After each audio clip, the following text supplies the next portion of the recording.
This is Cerebral Cinema. Movies of the mind.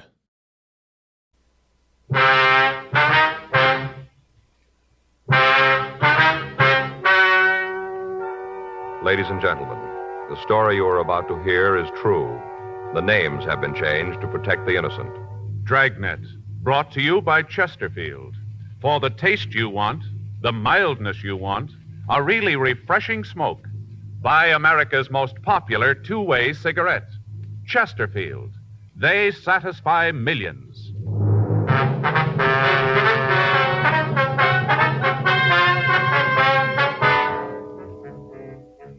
You're a detective sergeant.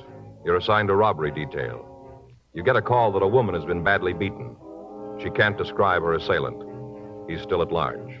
Your job, find him. For the taste you want, the mildness you want, for a really refreshing smoke every time, you should change to Chesterfield. On every count, they satisfy millions. They'll satisfy you. Chesterfield is the cigarette proved highest in quality, low in nicotine. The cigarette tested and approved by 30 years of scientific tobacco research. The cigarette with the taste and mildness you want. Yes, the Chesterfield you smoke today is the best cigarette ever made. Best for you. It all adds up to Chesterfield's world-famous slogan. They satisfy. Regular or king size, try Chesterfield today.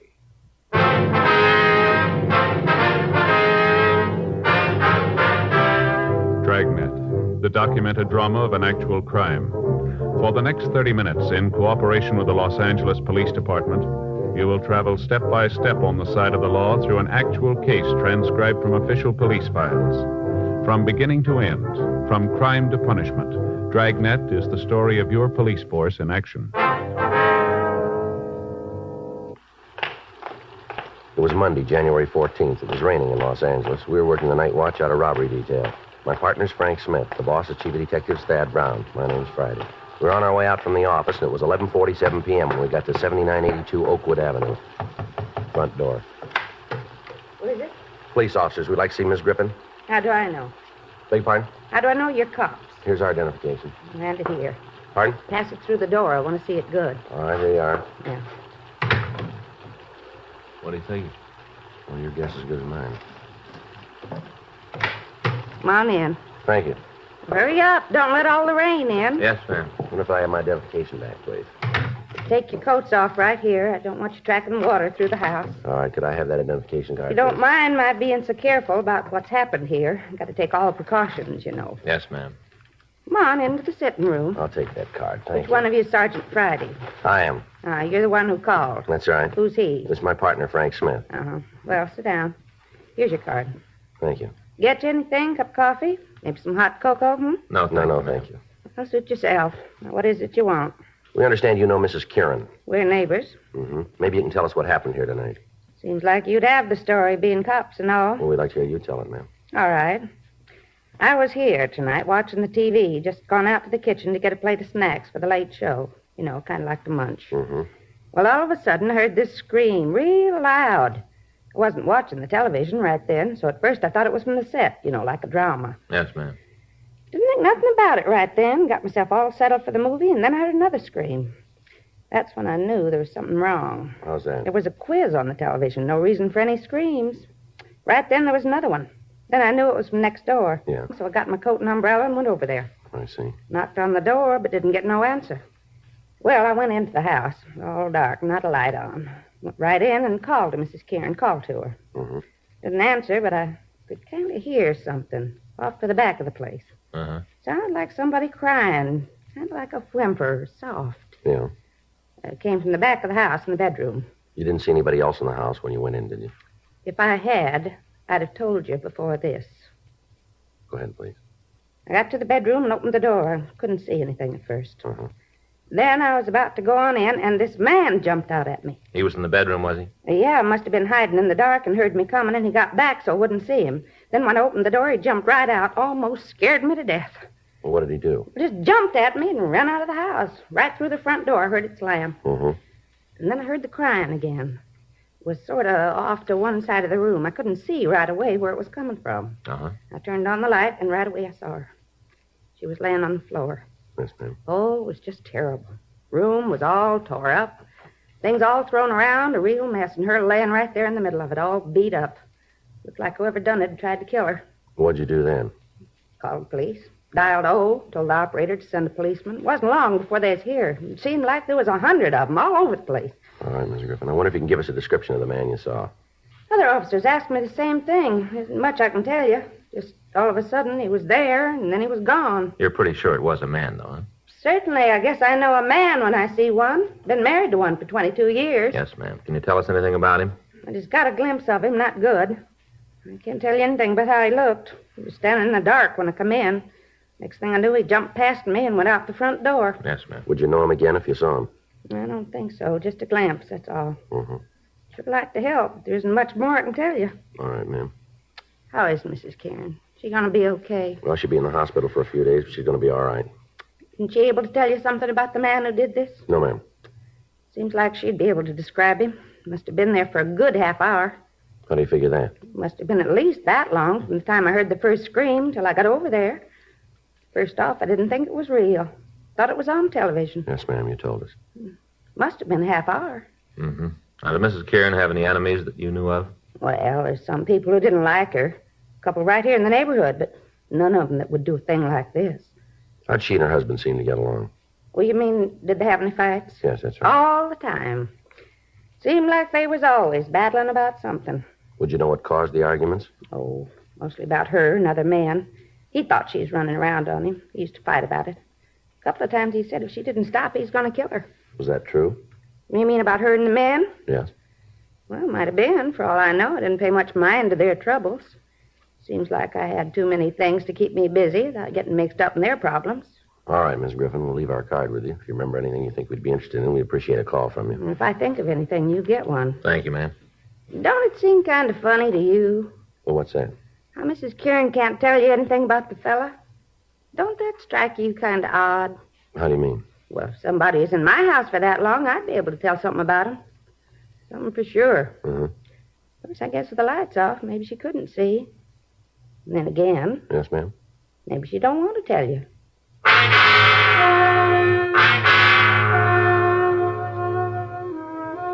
Frank and I drove back to the office and put in a call to Georgia Street Receiving Hospital. We talked to Dr. Sebastian and found that the victim had recovered to the point where she could be moved to her own hospital. We also talked with the officers who were with her. They told us that the woman hadn't given them any new information and that they still hadn't been able to contact her husband. While I checked the crime lab, Frank went down the hall and ran the names Irene and Tom Kieran through R&I. 2:14 a.m. We met back in the squad room. How'd it go in the crime lab? Oh, I got it all here. You want to take a look? Yeah. Beginning to look like we got a good case against the husband. Yeah? Here. Here's a picture of the room. The woman was found about here. See? Mm-hmm. You can see the way the stuff's scattered all around the place, all through here. Yeah. It looks like robbery. Huh? Well, he wanted it to look that way, maybe. What do you mean? Well, in the dresser drawer here, the boys from the crime lab found $120 in cash. All the thief had to do was open the drawer, and he'd have seen it, too. Oh. Well, how about the entrance? That's something else that doesn't seem to gel. They checked all the windows and doors. There's no sign of any breaking. She must have opened the door for the thief. Well, that means it was somebody Mrs. Kieran knew, huh? Yeah, it kind of looks that way. Anything else we can use? Well, take a look here. Here's a picture of a footprint Lee Jones found in the earth beside the path. The way it looks, the thief left the path when he ran from the house and stepped in the soft dirt. Do us any good? No, not much. The ground was wet. Must have been a good impression, but the rain broke down the walls. It's not much good to us now. That's it, huh? Yeah? Leighton Prince didn't come up with anything. How'd you do? Well, nothing on the woman. Husband's got an arrest record. Yeah. Got it right here. Mrs. Kieran had him pinched 18 months ago on a beating charge. Refused to prosecute. Same thing a year ago. And here, besides her complaints, he's been booked for ADW and suspicion 211. Done any big time? No, never drew a conviction. Now, Joe, thing I don't understand, if it was her husband, why doesn't she beef him? She wasn't worried about having him arrested before. I don't know.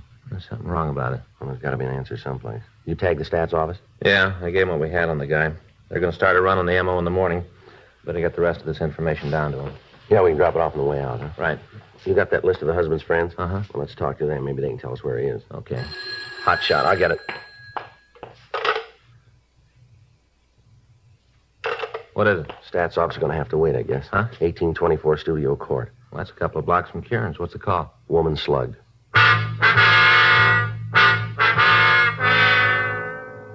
We left the office and we drove over to the address code 3. It was a small house set well back on the lot. When we got there, a felony car out of Hollywood Division had already arrived and the crime lab had been called. The victim was identified as a Mrs. Milo Hudson, age 42. An ambulance was dispatched from Hollywood Receiving Hospital and she was given first aid. She'd been beaten about the head and shoulders. As soon as the attendants had finished, Frank and I talked to her.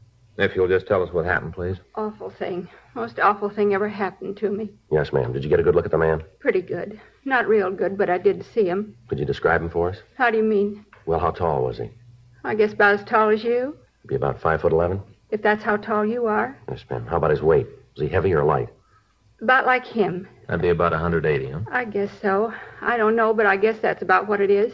What about his face? Did you see that? Yes, sir. Got a good look. You'd know him again if you saw him, would you? I certainly would. Never forget that face. Not if I live to be 100, I'll never forget it. Now, could you give us a good description of him? Had dark hair, almost black, kind of curly. Little wave right here in front. Mm-hmm. Had blue eyes. Dark blue, might have been kind of hazel color. Dark. Mm-hmm. Was he clean shaven? You mean, did he have a mustache? Yes, ma'am. No, didn't have anything like that. Mm-hmm. Was there anything about him that might make it easier for us to identify him? I don't think I know what you mean. Well, did he have any scars, any birthmarks, anything like that? Let me think. Seems there was something, but I can't remember what. This man say anything to you? Not at first. When he came in, he didn't say a word, just pointed the gun at me and motioned back into the house, like he wanted me to get back there. Uh-huh, but he did say something to you later, is that right? Yes. Well, we got to the bedroom, and he started to go through the place. I told him he better get out, because my husband would be coming in any minute. I see. He smiled and said he knew George didn't get home till 4:30. He used your husband's name, did he? Yes. Come to think of it, he did. I didn't pay much attention to it before, but he did. Do you think you ever saw that man before? Not that I remember. But you're sure you'd know him if you saw him again? I sure would. See, I remember what it was about him. Yes? You know, you wanted something about him that'd make it easier to tell if he was the right man. That's right. He had a scar. Small one right here, by his eye. Made it look like his left eye was real big. Gave him a funny look. Mm-hmm. That what you meant? Yes, ma'am. I wonder if you'd come down to the city hall and go through some pictures for us. Well, I want to do everything I can to help. I'm supposed to check with my doctor. If he says it's all right, I'll be there. When would you want me? Well, if you could make it in the morning. If the doctor says it's all right, I'll be there. Okay, thanks, Mrs. Hudson. We can send a car for you if you like. Might be better if you did. George likes to sleep late and I don't drive. All right, ma'am. We'll call you in the morning. Sure hope you can catch the person who's done this. Lord knows how many more people he's going to hurt. Yes, ma'am. Just seems to know all about people. When they're going to be alone and all, seems to know all about them. Mm-hmm. Knew right where everything in this house was, all the way. Knew right down to a T. You're sure you never saw him before, is that right? Positive. You don't forget that kind of face. See it once and you remember it all your life. Was there been anybody new in the neighborhood? I don't understand what you mean. Well, like any salesman, door-to-door canvassers, anything like that. Residential neighborhood like this, there's always somebody around trying to sell something. Must be a couple of people a day come to the door. But I'm sure the man who hit me wasn't one of them. All right, ma'am. Thank you very much. Not at all, Sergeant. I want to do all I can to help you get him. Mm-hmm. Do you have any idea who he is, where to find him? Not very much, Miss Hudson. Terrible to think about it. A man like that roaming the streets. Woman isn't safe in her own home anymore. We'll get to him, ma'am. I should hope so. But what do we do in the meantime? Just sit here and wait for this lunatic to kick the doors down? Well, we'll do everything we can. Awful. I'll never forget how he came in here, shoved me around. Just never forget it. Well, that makes you even. What? He won't either. We got out a supplemental broadcast carrying the description of the suspect, and then we continued to talk to the latest victim. She was unable to come up with any additional information. 4:30 a.m. The crew from the crime lab finished up their investigation, and Frank and I went back to the office. We left the description of the suspect at the stats office, and we asked R&I to check the oddity file for a possible identification on the scar that the suspect had. 5:21 a.m. We signed out of the office. The next day at 9:26 a.m., we met with Chief Brown and Captain Donahoe, and we went over the case with them. Because of the method of operation used, it became apparent that the thief was acquainted with the habits of the people in the neighborhood. 2 additional teams of men were assigned to the case, and they began to canvass the area for information on people who appeared to be loitering in the vicinity. It was also decided to assign 3 more police units to patrol the streets during the night hours. We checked all FI cards that had been filed in the area. That afternoon, Milo Hudson came down to the office and went through the mug books, but she was unable to make an identification. She was shown pictures of Tom Kieran, the husband of the first victim, but she stated positively that he was not the man who'd beaten her. The list of possibles came back from the stats office and was checked without result. A week went by. In spite of the additional men involved, the suspect hit 3 more times. In each case, the M.O. was the same. In each case, he escaped. However, we were able to get a little more information on him. We had the artist in Crime Analysis Division draw up a composite picture of the suspect, and we had it distributed to all officers in the city. The daily papers ran it on their front pages. Thursday, January 24th, 5:20 p.m. Frank and I got back to the office from dinner. I want to call Faye and tell her it looks like a late night. All right, I'll check the book. Anything? No. You call her from Pinky. Yeah? He and Leitner talked to that magazine salesman. Check out? No, the guy just got in town a couple of days ago. Description's pretty far off. Oh. I got it. Robbery Friday. Yes, ma'am, that's right. Well, we can take it. All right. What's that address again? Yes, that's Studio Court. Yes, ma'am, we'll be right out. No, don't do anything. If he wants to leave, don't try to stop him. That's right, we'll be right there. Woman out on Studio Court. Yeah? Says she thinks the suspect's in her house now.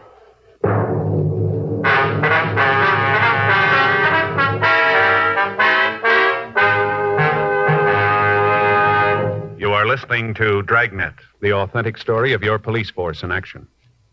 Meet the Tom Harmons. You know Tom as Michigan's All-American football star, now a top sports announcer. Mrs. Harmon is the motion picture and television star Elise Knox. They're typical of people everywhere who are saying, Chesterfields for me. I like regular-sized Chesterfields. Have for years. They're best for me, at least I think so, because of that Chesterfield quality. That's the way I feel about them, too. I've always smoked Chesterfields. Now I go for the king size. Guess I like a longer smoke. No king-size cigarette satisfies like king-size Chesterfield. For the taste you want, the mildness you want, a really refreshing smoke every time, change to Chesterfield. Regular or king-size, America's most popular two-way cigarette.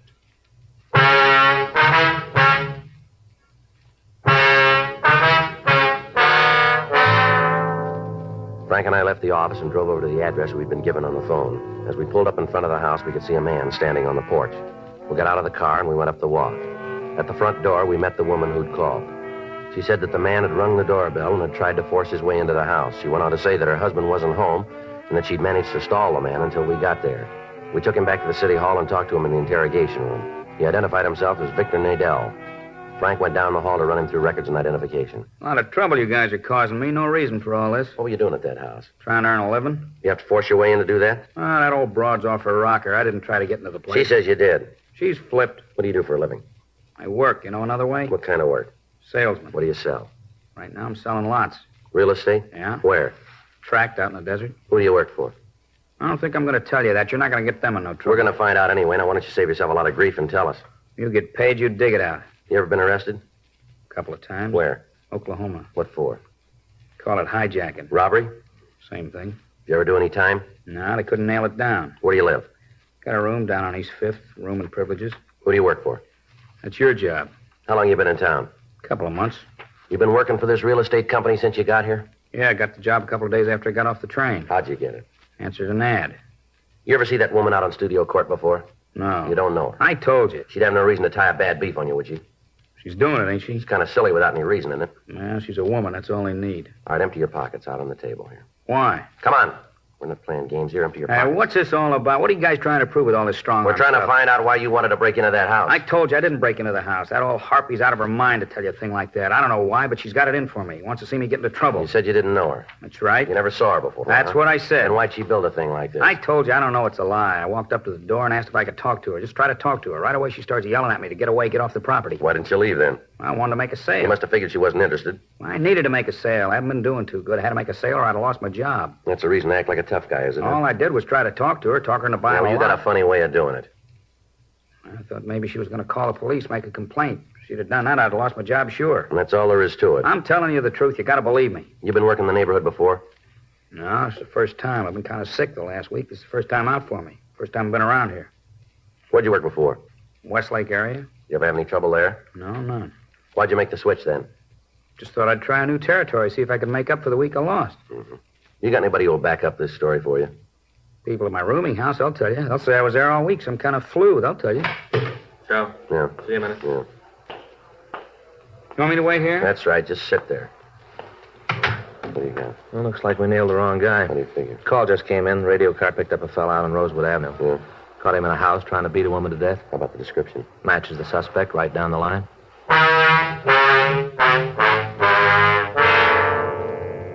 Victor Nadell was booked in at the main jail pending further investigation. We were unable to connect him with any robbery, but Perry Thomas of the city attorney's office issued a complaint charging violation of Section 415 of the Penal Code. At 7:46 p.m., the suspect we'd gotten a call about arrived at the city hall. He was fingerprinted and checked through R&I. We found that he'd served a year and a day in New York State for breaking and entering. He'd served a sentence in the state of Washington on similar charges. Physically, he matched the description we'd gotten from the victims. While Pinky Meade and Dee Leitner contacted the women and asked them to come down to the office, Frank and I questioned the suspect. Rudolph Marnell, is that your true name? Yes, sir. Where do you live? My home's out in Hollywood. It's a big place. Narrow it down, will you? Ledgewood Drive, 2917. You ever been arrested?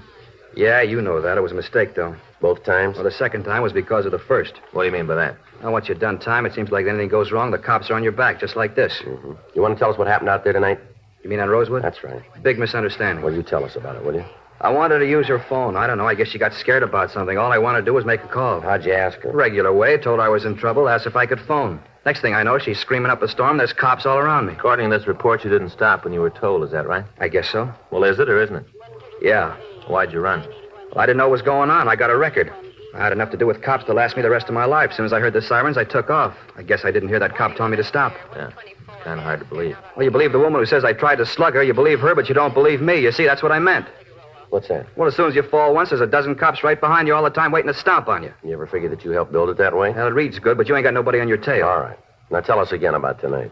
I told the cops who picked me up. I told the cop who fingerprinted me. I already told you once. Now, how many times you want to hear it? Until we get it the right way. Well, how you going to know? You'll find it. Come on. Go down to the interrogation room. Go ahead. Down this way.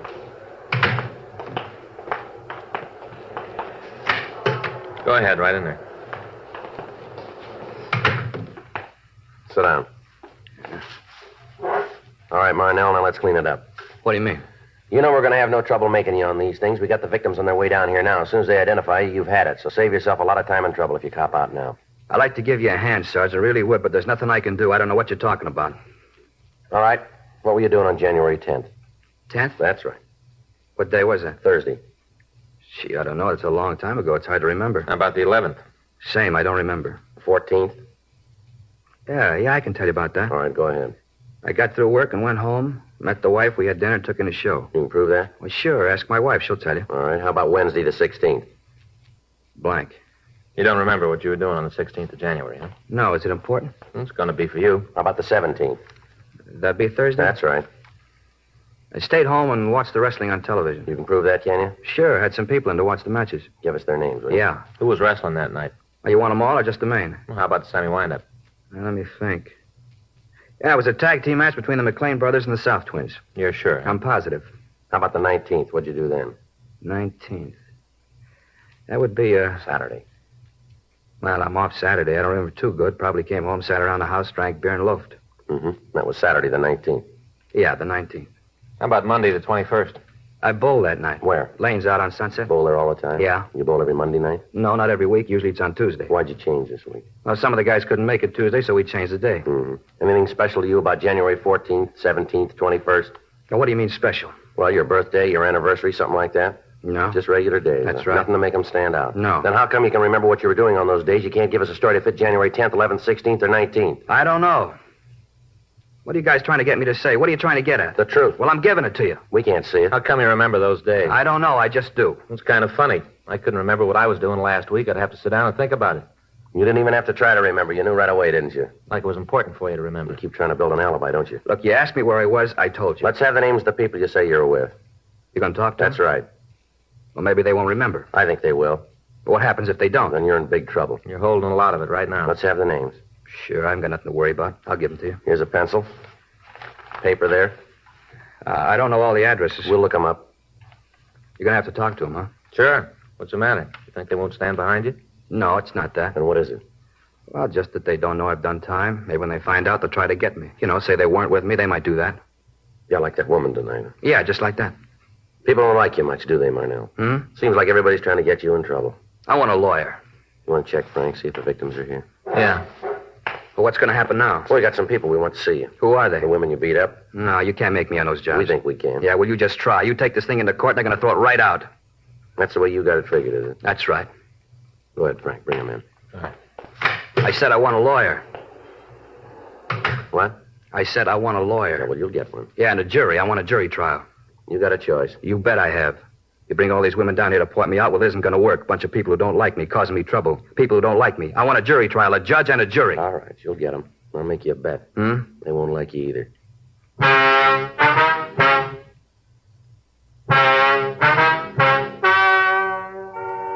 The story you have just heard is true. The names were changed to protect the innocent. On May 16th, trial was held in Department 98, Superior Court of the State of California, in and for the County of Los Angeles. In a moment, the results of that trial. Now, here is our star, Jack Webb. Thank you, George Fenneman. You know, the Chesterfield you smoked today is the best cigarette ever made, and best for you. Now, that's a fact. And to my way of thinking, it's the very reason for you to change to Chesterfield. Try them either way, regular or king size. If you try them, I think you'll say with all of us, Chesterfield's for me.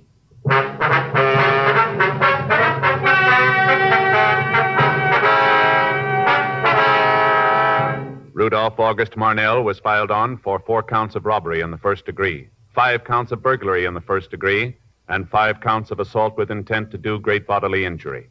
He was found guilty by a jury trial on all counts and received sentence as prescribed by law. Robbery in the first degree is punishable by imprisonment for a period of not less than 5 years. Burglary in the first degree is punishable by imprisonment for a period of not less than 5 years. Assault with intent to do great bodily harm is punishable by a term of from 1 to 20 years in the state penitentiary.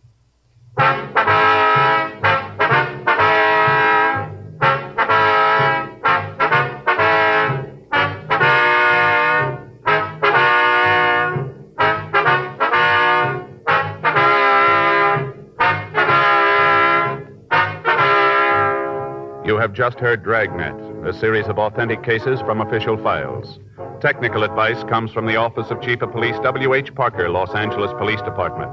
Technical advisors, Captain Jack Donahoe, Sergeant Marty Wynn, Sergeant Vance Brasher. Heard tonight were Ben Alexander, Virginia Gregg, Helen Cleve. Script by John Robinson. Music by Walter Schumann. Hal Gibney speaking.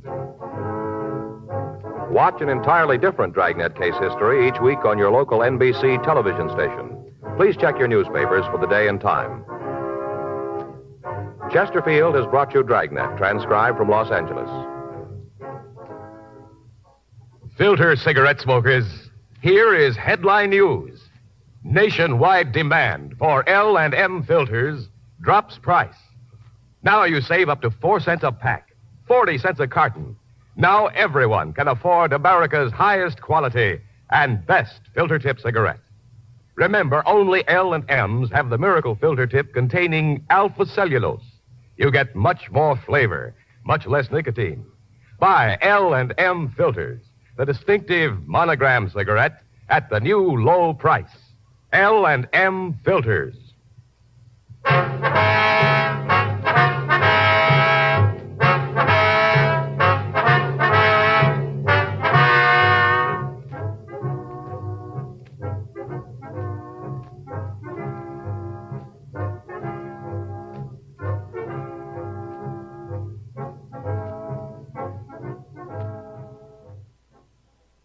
Cerebral Cinema hopes you have enjoyed this movie of the mind.